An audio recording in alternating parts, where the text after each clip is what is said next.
కథ పేరు చురుకైన పనివాడు.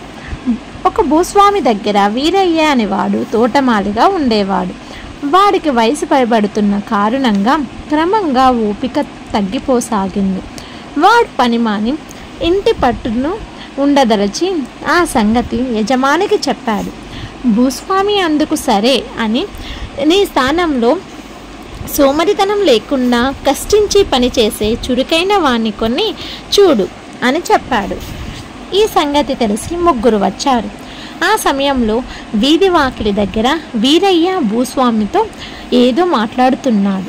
ఆ ముగ్గురు వచ్చిన పని చెప్పగానే వీరయ్య వాళ్ళతో, సరే, మీలో ఎవరో ఒకరు వీధి వాకిలికి ఎదురుగా ఉన్న ఈ బండరాయిని తీసి దూరంగా పారవేసి రండి అన్నాడు.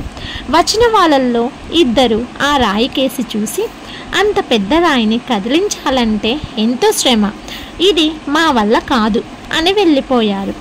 మూడవ వాడు మాత్రం వీరయ్యతో, ఈ బండరాయిని ఇక్కడి నుంచి కదిలించి వీధి వారగా నెట్టేస్తాను, ఒక గుణపం ఇప్పించండి అని రాయికేసి పరీక్షగా చూస్తూ, అసలు ఇది వీధి వాకిలి ముందుకు ఎలా వచ్చింది అటు కాలుతో నెట్టి చూశాడు. బండరాయి అడుగు దూరం జరిగిపోయింది. అది నిజంగా బండరాయి కాదు, ఎండుగడ్డిని గోతంలో పెట్టి మూతి బిగించి రాయిలా కనబడేందుకు వీరయ్య దానికి మట్టి పులియాడు. వీరయ్య యజమానితో, ఇతనితో కష్టించి పనిచేసే లక్షణంతో పాటు మంచి చురుకుతనం కూడా ఉన్నది, మీకు తోటమాలిగా పనికి వస్తాడు అని చెప్పాడు.